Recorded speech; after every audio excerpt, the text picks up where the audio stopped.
என் husband வீட்ல மாமரம் இருக்கு. இப்போ சீசன்றதுனால நெறைய மாம்பழம் காய்ச்சிருக்கு. அதனால அக்கா எங்களுக்கு கொஞ்சமா குடுத்து விட்டுருந்தாங்க. இதுல எப்படியும் ஒரு 5 கிலோ போல மாம்பழம் இருக்கும். முன்னாடி எங்க தோட்டத்துல 2 மாமரம் இருந்தது. ஆனா இப்போ 1 தான் இருக்கு. ஆனா இதுவே பரவால்ல. சீசன்ல நல்லா காய்க்குது. வீட்டுக்கு 1 மரம் வச்சுட்டா போதும். எப்படியும் ஒரு 4, 5 ஃபேமிலி நல்லா திருப்தியா சாப்பிடுற அளவுக்கு சீசன்ல மாம்பழம் கிடைச்சிரும். அது இந்த பழம் புளிக்கவே இல்ல. காயா இருக்கிறப்ப கூட நல்லா ஸ்வீட்டா தான் இருக்கு. நான் ஒரு பாஸ்கெட்ல மாத்தி எடுத்து வச்சுட்டேன். இன்னும் 1 வாரத்துக்கு வேற எந்த பழமும் வாங்க தேவையில்ல. இதுவே போதும். நான் ஒரு 2 வாரத்துக்கு முன்னாடி இந்த மண்பானை வாங்கியிருந்தேன். இப்போ இத சீசனிங்லாம் பண்ணிட்டேன். இனி தண்ணி ஊத்தி வச்சிர வேண்டியதான். ஃபர்ஸ்ட்டு இத கிச்சன் கவுண்டர் டாப்ல தான் வைக்கலாமான்னு பார்த்தா, ஆனா இடம் அந்த அளவுக்கு இல்ல.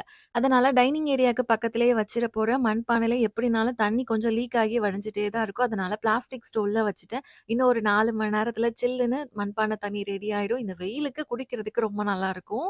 இனிமே தான் மதியம் லஞ்ச் எல்லாம் செய்ய ஆரம்பிக்கணும். இன்னைக்கு சண்டேன்றதுனால என் ஹஸ்பண்ட் மட்டன் வாங்கிட்டு வந்திருந்தாங்க. பாப்பா ஸ்நாக்ஸ் வேணும்னு அவளுக்கு எடுத்து குடுத்துட்டு நானும் சமையல் வேலைய பார்க்க ஆரம்பிச்சுட்டேன். நாளைக்கு இன்னொரு விளாக்ல பார்க்கலாம். பாய்.